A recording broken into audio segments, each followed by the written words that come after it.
आज run for unity हा programme Deonar police स्टेशनतर्फे आयोजित केला होता। त्यासाठी आम्ही मराठी चित्रपटातील अभिनेते मिलिंद गवळी यांना आमंत्रण केले होते। ते आमच्या विनंतीला मान देऊन हजर राहिले, त्याबद्दल त्यांचं खूप खूप आभारी आहे। रन फॉर युनिटी हा सरदार वल्लभभाई पटेल यांचा 150वी जयंतीनिमित्त आम्ही आयोजित केला होता।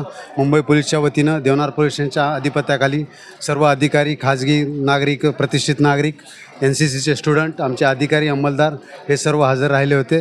त्या सर्वांचं मी आभार व्यक्त करतो आणि स्वतःच्या शरीराची काळजी घ्यावी, सोबत कर्तव्य करत असताना आपल्या प्रत्येक शारीरिक आणि मानसिक दृष्टीचा पूर्णपणे त्यांची काळजी घ्यावी अशी मी सर्वांना याद्वारे विनंती करतो। मोस्टली सध्याच्या घडीला सोशल मीडिया ॲक्टिव्ह आहे, त्या ठीक आहे, हरकत नाही, सोशल मीडिया पण सोबत पण राहायला पाहिजे, पण त्यामध्ये युवकांनी कितपत गुंतलं पाहिजे हा स्वतःचा विचार करून, स्वतःच्या शरीराची मानसिक स्थिती वगैरे व्यवस्थित करून जास्तीत जास्त सैन्य दलात किंवा पॅरामिलिटरी फोर्सेसमध्ये येण्यासाठी प्रयत्न करावा, स्वतः शरीराची काळजी घ्यावी, हेच मी युवकांना याद्वारे संदेश देतो। रन फॉर युनिटी हा इतका छान उपक्रम आहे आणि आज देवनार पोलीस स्टेशनला मला आमंत्रित केल्याबद्दल मी खूपच आभारी आहे आणि मी ऑनर्ड फील करतो आहे।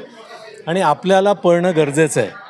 जो माणूस पळतो तो पुढे जातो, जो थांबला तो संपला, आणि हा खूप छान आणि पोलिसांसाठी तर खूपच गरजेचं आहे, कारण ते खरे हिरो आहेत। मी तर सिनेमातला हिरो आहे, पडद्यावरचा हिरो आहे, खोटा हिरो आहे। खरे हिरो हे सगळे आहेत। काही NCCचे कॅडेट्स आहेत, ते आता भविष्यातले आपले अधिकारी आहेत। तर मला असं वाटतं आपण सगळ्यांनी त्यांच्यासमोर आदर्श ठेवायला हवा। लोहपुरुष त्यांनी 150 वर्षापूर्वी, आज 150वी त्यांची जयंती आहे वल्लभभाई पटेल यांची, आणि त्यांनी खूप छान आदर्श आपल्यासमोर ठेवला आहे। आपण पुढे तो कॅरी फॉरवर्ड करायला हवा। खूप खूप धन्यवाद मला बोलवल्याबद्दल।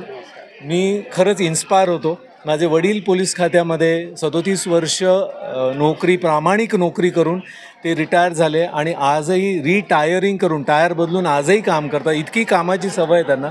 तर मी प्रत्येक पोलीसवाल्याला नमन करतो, ते खरे हिरो आहेत।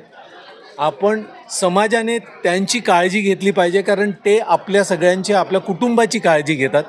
आणि मी पोलिसांनाही सांगेल की तुम्हीसुद्धा स्वतःची काळजी घ्या, कारण मर काम करतो, कामाच्या वेळा नसतात। कॉर्पोरेटमध्ये किंवा 9 to 5 जॉब असतो, 5 वाजता काय 4:30लाच निघून जातात, पण यांचं आज बरेचसे अधिकारी रात्रभर झोपलेलेच नाही आहेत। 4 केसेस तर मी येता त्यांच्या ऐकलेल्या आहेत कुठे, आणि हा सेन्सिटिव्ह एरिया आहे। तर मला असं वाटतं आपण पोलिसांना सपोर्ट करायला पाहिजे। पोलिसांनी पण स्वतःची शारीरिक आणि मानसिक मेंटल हेल्थची पण काळजी घेतली पाहिजे। धन्यवाद। वंदे मातरम। भारत माता की जय।